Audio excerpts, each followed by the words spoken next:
Hello and welcome back to another exciting episode. Today, I'm going to try to show you a little bit of behind the scenes footage of an interview / gab session with Jason from My Journey with the Badge.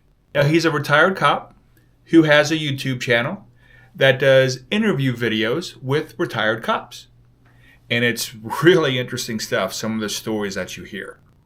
In this video, we talked to Jason about our experiences being on YouTube, but also he tells us a little bit about what he's going through as a new channel. So, yes, it's about his channel, but it's also about new channels and my experience and my buddy's experience called The Village of Skip Smith, how we developed and grew our channels. So if any of that interests you, you're in the right place. So come along with me and see what we can see.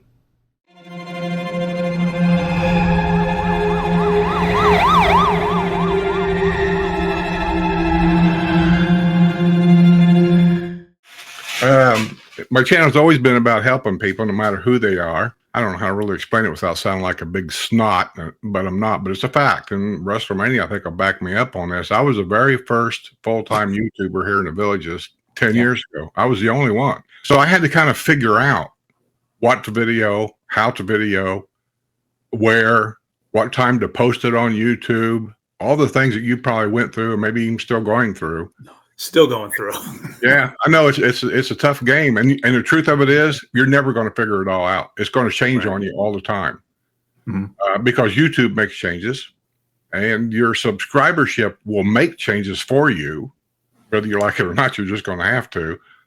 I mean, if you want to keep growing, and you got to remember, back in the day, the cameras and the flip phone cameras weren't that good, so all my videos were about a minute to 2 minutes long, but believe it or not, I got a lot of reaction. And when you're the only one game in town.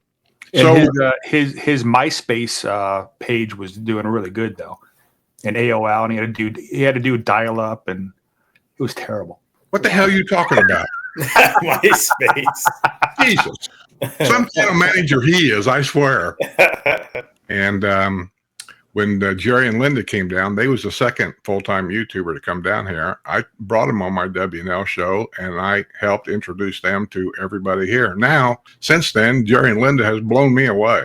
I mean, they've got like 60-some thousand subscribers, basically because YouTube, over a period of time, I think the development of the YouTube people, they're getting used to it. You don't have to say subscribe anymore, thumbs up anymore. Most of them, they know it by now. We had trouble at the very beginning to get people to understand when we say subscribe to our channel, it's free. The word is subscribe. They keep thinking like HBO, subscribe to HBO, and we had a hard time with that. I know Ressler had a hard time with that. So we used to bring that up all the time. Subscribe, it's free, and it was just part of the documentary that we did. But so we've been down the road that you're going through. My channel is different than his channel. So he may have some suggestions on some things maybe that you're doing that we think might be a little better, but don't take it the wrong way. We're just giving you our opinion. No. That's all. And talking about what's the right day and what's the right time, I don't even know if that's the right day or time. I just arbitrarily picked Monday. Yeah, it'll be a while before your analytics catch up with you, and it'll actually start showing you when the best time to do it. And so between 3 and 6 months, it'll start showing you analytics that are good enough that you should be able to at least guess when the best time to put it up. Okay. Yeah, you learn your analytics. Go there once in a while and just kind of clown around. Just kind of look and see what's there. I think I used to post them around noon, I think. And as time went on, I kept watching it. Well, the more subscribers I got, I think I was getting a lot of 9 to 5 workers. Because it kept showing that most of my subscribers were on between 5:45 and 7:30. So that's what moved me to 6 o'clock. I mean, that's just the way I see it. And Ressler, when do you post yours? Well, my tech videos for my Tuesday tech is about 3 o'clock. And then my weekend is 9:45 in the morning. And it's just on Tuesday, people show up at a different time. And on Saturday, people show up at a different time. Just those are the two, because I want to do something on the weekend and I wanted to do something during the week. And those were the 2 days that the analytics said I have the most potential of people coming in and viewing. So that's why I did that. Well, I think going into it, I think I had some very unrealistic expectations because, I do watch several of the channels down there at the Villages, and it seems that all you have to do is be a channel in the Villages, and boom, you've got 1,000 subscribers in a month, and it's incredible. So I think I had very high expectations, and I'm coming down to the reality of it's going to take a while to build up to that level. Oh yeah. Now, just to give you an idea, I am not in the Villages. I'm not in a specific area that, people go to. So on my travel, I go outside of my area. I've been on for about 15 years, but about 10 years on this channel. And I don't even have 5,000 subscribers yet. Now I have a lot more viewers than the subscribers would assume. However, there's a lot of people who don't subscribe. I think because I'm not a specialty, I'm not in the Villages. I'm not near Disney. I'm not doing, those kind of things. So those type of places that are very specific, that are vacation oriented, or in this case, with Skip, in the Villages, that people are always wanting to get more information. Those are the type of places that your subscribers are going to start going up really quick. You and I, who don't have that type of specific, it's going to be a drudge, but it does keep going. Right now I got to the point where I'm getting about 50 subscribers a month. Oh, that's awesome. Yeah. But to Skip, that would be very little. So it depends on your specialty, and getting back to your realization is, you have to have that realization of this is not that type of channel. Okay. You can still make money on it. You still have a lot of views, but you may not get those subscribers that you thought you were going to get. I did check yours. You have over 200 and some subscribers now, right? Getting close to 300. I mean, it's, it's a shotgun effect. My wife has actually, she has emailed every police department in Georgia, Tennessee, Kentucky, Alabama, and she's working on Florida now with kind of like a cover letter encouraging them to share the channel with their retired officers. And so, I mean, it's kind of a very old school. And then on the more social media savvy side, we're putting the shorts on every channel or on everything, Facebook, TikTok, Twitter. I mean, it's going out on everything. So it's kind of a push in every direction in an effort to get as many subscribers, but everything points them back to YouTube because that's really the format that I want to use. There's no full-length videos on X or anywhere else. It's all pointing right back to YouTube. Right. And that's the way you want to do it. But again, the realization is you're doing well. How long have you been on? Yeah, November 4th this year. Yeah. Okay. Yeah. You're doing better than the average YouTuber would be in 3 years. I was going to say 300 subscribers in a month. That's not bad. That's fantastic. I mean, especially when you're first starting out, because no offense, but nobody knows he's here. Right. Yeah, I guess I'm, and because I don't know, I'm completely blind to all of this. I mean, this isn't. When I was a cop, I had zero social media. I had a LinkedIn page, but besides that, I had absolutely nothing. So I don't know this world, and I'm like, okay, does everybody get the big splash the first month, and then you're fighting for every single subscriber after that every day of every week? Yes. I just don't know. Yeah. The answer is yes. Yes. I'm still fighting. And here's the funny thing you'll find out when you start getting way up there. I think it's like 17,000 subscribers, which ain't big at all. At all, it's not. But I go live. I'm lucky to get 200 people to come to it. You'll find out that there's just certain people that does certain things and they don't do nothing else. I've seen enough golf cart rides. Everybody does a golf cart ride. I don't want to watch that anymore. But if I get on there and do something different, like maybe interview a cop, I get some different people. Yeah. And they go, who is this guy? And then they subscribe, Sure. And so that's what you got to get yourself prepared for. And then comments. What would you say how to get prepared for comments, Ressler? Well, you're an ex-cop, Yeah. You can't take it personally. People wake up on the wrong side of the bed. So I would highly suggest, especially since you're a new channel in I think your general settings, you can actually put in there that all of your comments you want to preview. Oh, okay. Okay. In fact, I still do that because every once in a while, because I do have a son who's autistic, I get some really nasty stuff that I don't want out there, and I don't want my son to see it.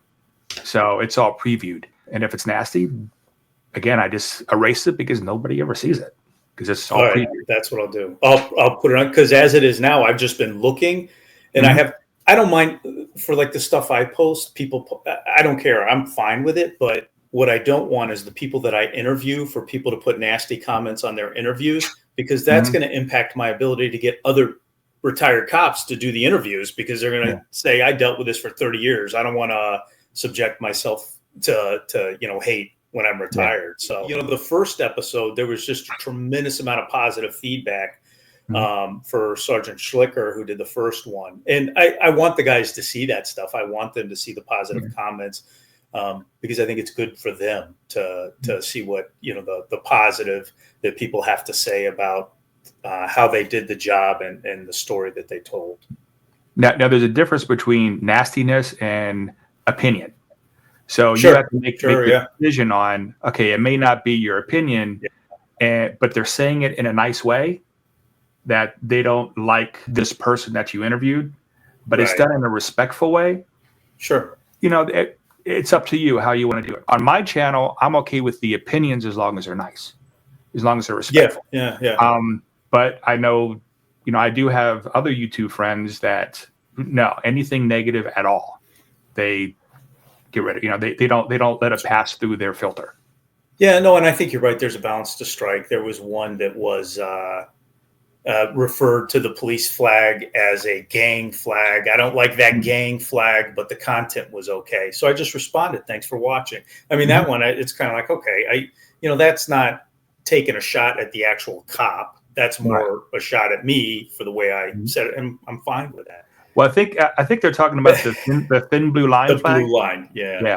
Well, the police flag thing that's been around for years, and it's one of those things where my neighbor flies one of them. He's a cop. Yeah, it's one of those things where you just know that was never the intent, and actually a better example would be the firefighters have the same flag except it's a red line instead of a blue line. Yeah. So, but nobody. Nobody's up in arms about that one. So, actually, I have heard, believe it or not, from veterans that they're not completely against it, but they do think it's the thin blue line one and the red line one is disrespectful to the flag. Sure. Yeah. No, I understand if it was just take these stars out of it, okay, make it just the lines, or put something else up there, like instead of the stars, put shields. Instead of the stars, just change it up. And then the vets, at least the vets that I talked to were okay with that. It's just when you have the actual flag, but have a thin blue line across it, they're like, no, that's disrespectful. Sure. Yeah. Again, that's not all. And I think that's consistent with the strictest guidelines on what you can do with the flag, because you're not even supposed to wear anything with the flag on it. That's not supposed to. So I mean, there's very strict guidelines, and I get where they're coming from on that. But back to the channel, one of the things that I found to get the viewers who are dedicated to you, they like to see your face. They like to know who you are, because they're going to be more loyal to you than they are about the subject matter. Now, that's what I found for the stuff that I do. Sure. So when I do an unboxing, I want to make sure, at least at the beginning, they see my face. Welcome to another unboxing, or if I'm doing a tech thing. Of course, when I do vacation videos or travel videos or holiday vlogs or something, I show myself and my family at least a little bit in there, so they get that connection. Okay. Because my approach the whole time was, hey, I don't want this to look like it's being self-serving, or I'm just trying to create a platform to get myself out there. And it was actually all of the interviews moving forward now are actually going to have my voice in there asking the question, where I had left it out previously because I wanted the focus to be on the person that's being interviewed. But then I actually got some feedback of, hey, I listened to these in the car, and sometimes it's hard for me to track. It takes me a few seconds to realize what the person's talking about if I don't hear the question. So I took that feedback, and I'm like, oh, hey, that makes it easier for editing. I don't have to get the question now. Do you edit at all? Yeah. So story behind that is I kind of partnered with a friend in the beginning. Incredibly helpful, great guy, but I'm retired. He's not. He's got a regular job. And last week he said, look, this is too much. I can't do this. It's the amount of time that's going into editing and then going to do the interviews, to set up the cameras and everything.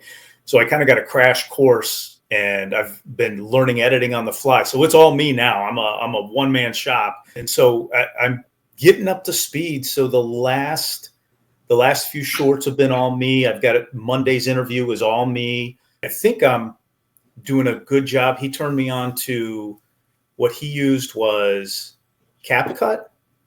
Okay. CapCut. Yeah. So he turned me on to that. And so I've been kind of learning as I go with that, but steep learning curve, but I'm pounding away at it every day. And that's why I've been throwing so many shorts out there, is because I'm trying to learn it. And I was just talking to somebody today, and I was telling him, I'm kind of all over the place because I'm trying to learn these different components of the software.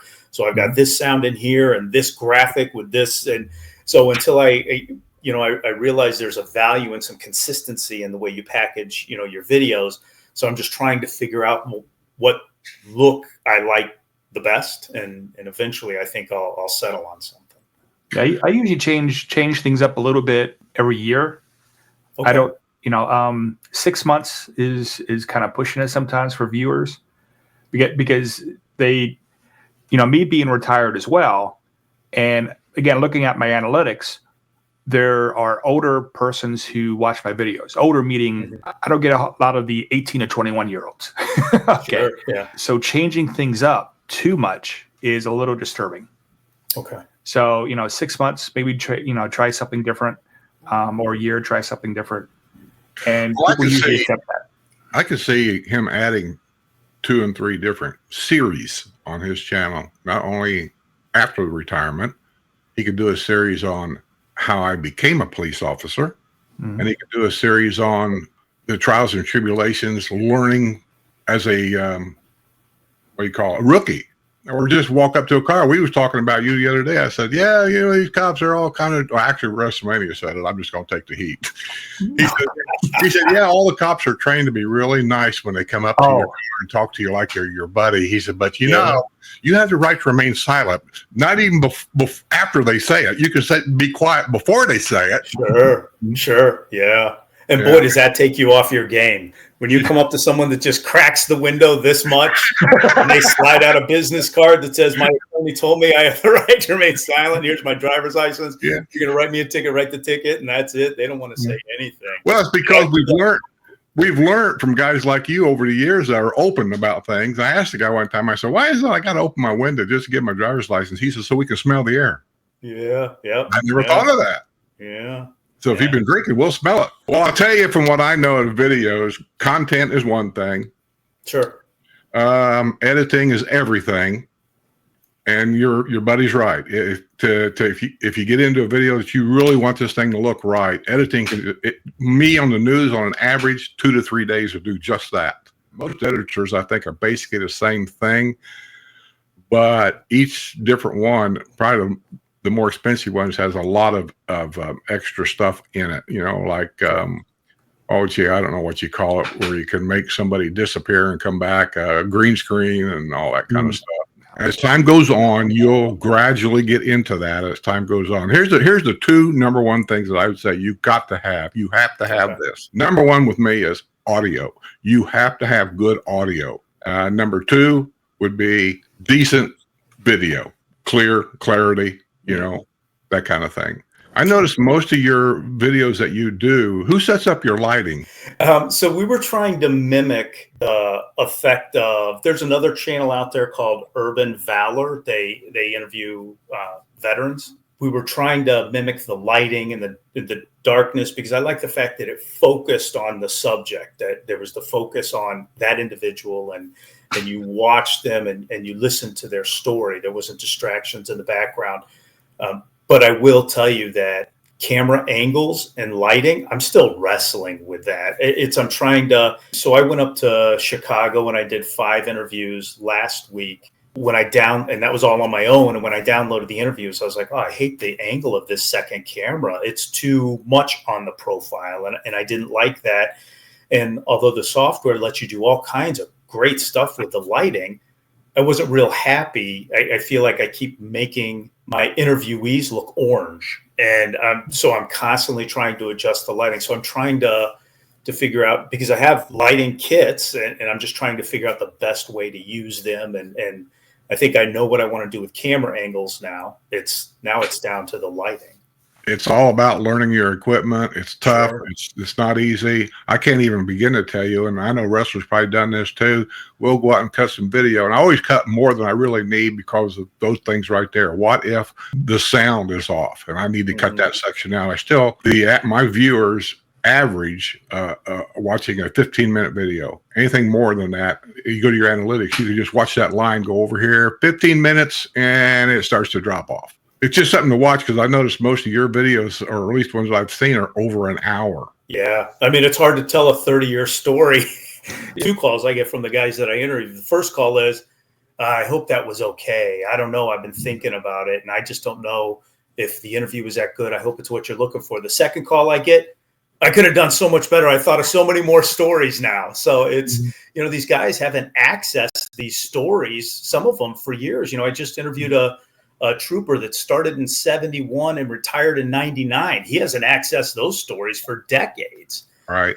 And it's to tap into that. And the beauty of it for me is that sitting there having these discussions, all of a sudden I start remembering all these things that I've forgotten. And it's just, it's a super cool experience. I got an email from Deputy Chief with the Cook County Sheriff's Office. His interview is coming out Monday.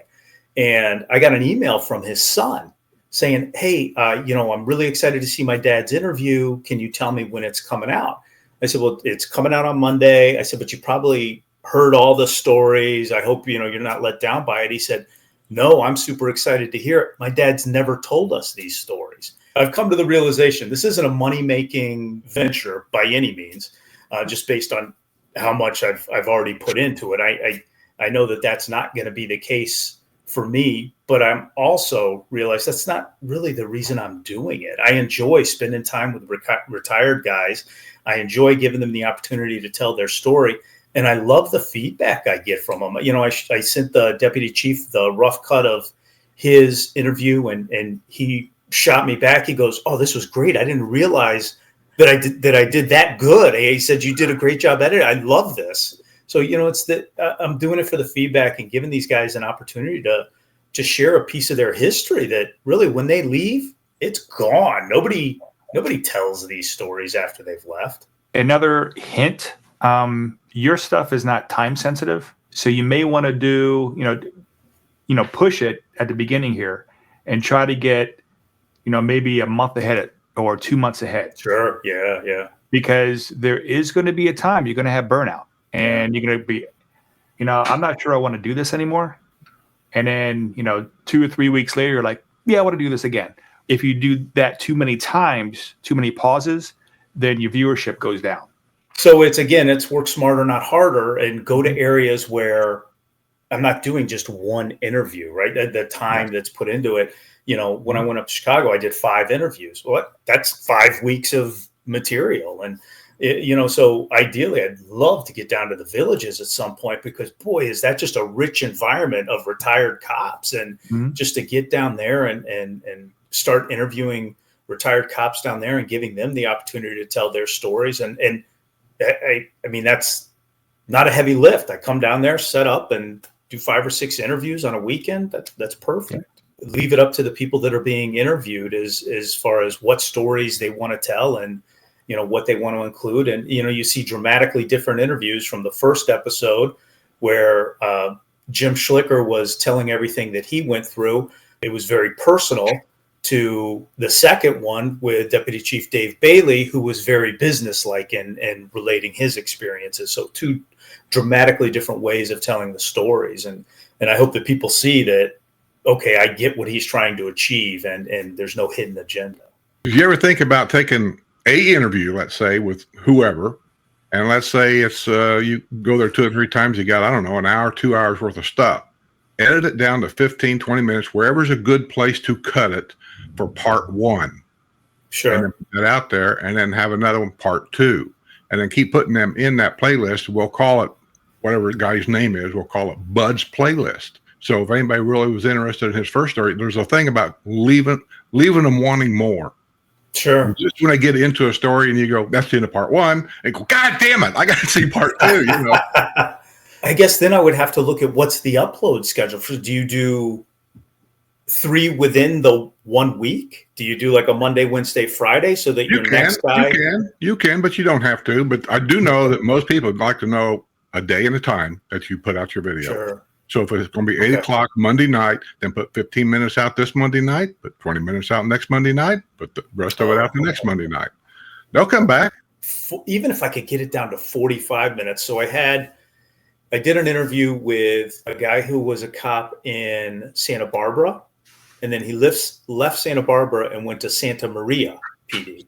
And he did basically 10 years with each department. And that interview was, when I looked at it it was a mess. It was long and it was a mess and we were all over the place.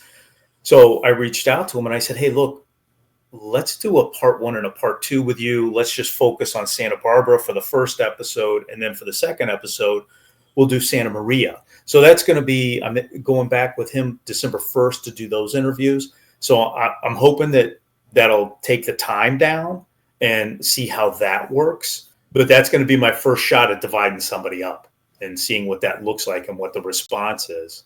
I have a few ideas about your channel. Okay. Well, one thing is what you're doing now, because you do have a good smile, you have a good presence, you have a good voice. So getting onto other people's live streams is a very good way to advertise yourself. Also, when you're editing, after a while, you start seeing, okay, they're talking about the same things, or they're talking about a very similar situation. So I don't know how CapCut does it, but if you can cut that part out, maybe put it into another frame and then save that. Say, I don't know, maybe there's 5 people who talk about slapjacks. Well, you could use that as your YouTube short or something. No, I completely agree, because I had to take out, after like the 3rd interview, I was like, okay, I'm going to stop asking about what was the equipment like when you started and what was it like when you ended, because all these guys are basically from the same generation of policing, and it was the same answers for everybody. And I was like, okay, I think I can skip over that question. Yeah. That kind of stuff you can skip over. Yeah. Being retired in general, you lose part of your identity.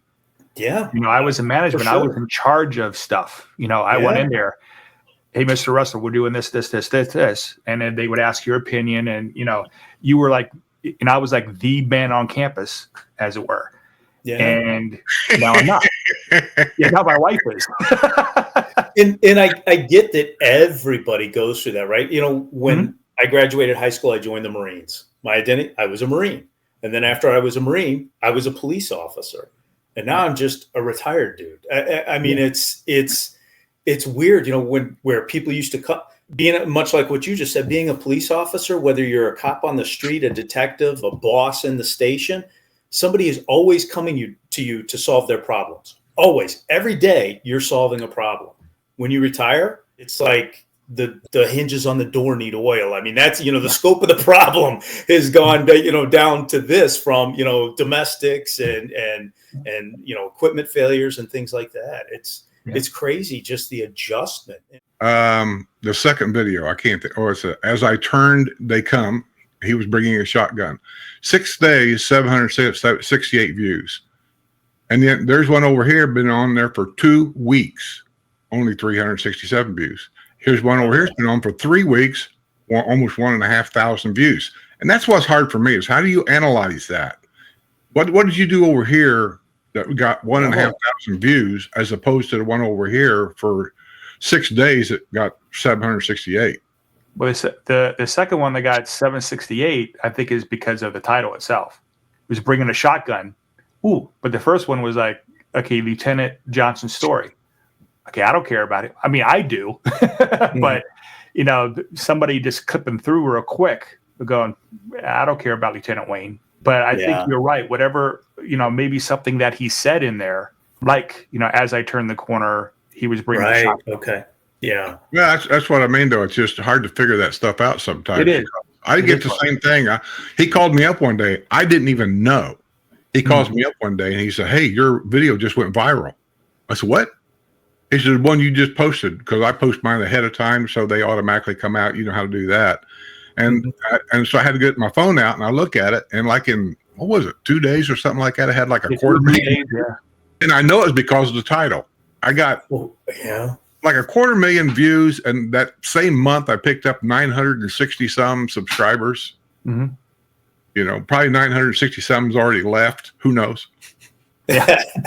Well, I mean, that's a great point, because I never even looked at that. And again, going into it, all right, here's what I'm going to do. It's going to be the episode number, then who it is and their story. But again, if my goal is to get people to see the story, then I've got to use a title that draws people in. To your point, Ressler, episode 2 or episode 4, Lieutenant Johnson's story, it doesn't say anything about that. That doesn't get anybody to want to watch it. Yeah. When I first started out, I had my video, but then at the end, I put RM001, RM002, just to keep it together for myself. And I found out that was actually throwing it off. Oh, so I took all that out, my RM0, ResslerMania 001, because I wanted to keep track of it and possibly in the future do a database was my idea. But it's like, okay, that was throwing it off because it had numbers and stuff in it. And I don't know if the analytics didn't like it or what that was. So I took all that out. And then actually some of those older videos started to get some views. I'm going to go in and retitle Mondays right now. So as soon as we're done, I'm going to retitle it to hopefully make a difference and get a bigger audience. No idea. I've had some videos that I thought deserved a lot more views than what they were getting. And so after about a month or so, I've actually went back in them same videos without changing a thing except the thumbnail. I put a different thumbnail on that same video, or I may change the title too. And I put a different thumbnail, different title, and go back. And then a week later, I picked up another 1,000 views. Yeah. Tell us where you come from. Okay. When did you become a cop? How long was you a cop? I don't know anything like that about your YouTube channel. What your YouTube channel is about? You get the idea. Sure. Okay. And remember, if you come down here and any cop pulls me over, just let them know that I'm a good guy and let me go. Thanks for Skip. Thanks and Skip and Ressler. Thanks for giving me the opportunity to kind of pick your brains a little bit and learn more about creating a YouTube channel. Just a little bit about me and where I come from.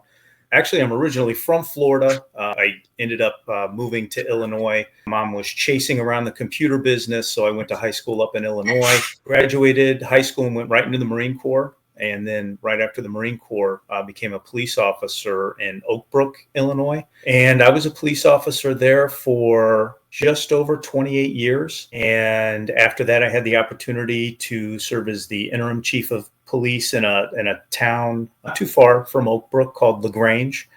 So I was the interim chief of police in the village of LaGrange for just under a year. It worked out good for us because I was having a house built in Chattanooga, Tennessee. The plan had always been to go down to Florida. We decided to hold off a little bit and just watch the housing prices because things have gotten pretty expensive down there. So moved to Tennessee after I retired, after almost 30 years of law enforcement. And then here recently, I've been connecting with a lot of retired guys, and probably the most common thing that I hear is how nobody talks to them anymore. Nobody asks for their input. Nobody seeks their advice. And it really got me to thinking that, all of these experiences that these retired guys have had, that the day that they retire and that they walk out of that building, that's the last day anybody ever hears their stories. To me, I thought it was important to provide them with the opportunity to kind of share the story of their career.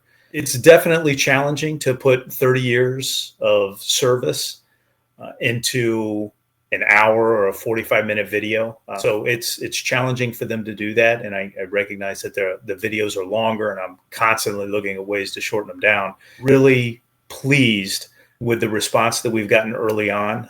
We're about a month, not even a month into it, and we're almost at 300 subscribers. That's awesome. And my goal is to have these stories heard by as large an audience as possible, because I think it's important for these guys to know that people care about what they did, and they're interested in the things that they experienced. And I'm hopeful that the subscriber number continues to grow and that more people subscribe to us and hear their stories. And I think it's important. The comments, a lot of these stories are heard by cops, and cops are just seem to be horrible at just leaving positive comments as feedback for the retirees. I think it's really important for them that they get the feedback, and that they see that people are listening and that they care. The positive feedback is so huge for these guys, and I wish more people would leave it.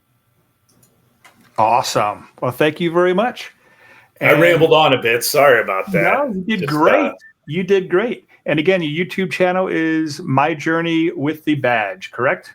Correct. My Journey with the Badge. Awesome.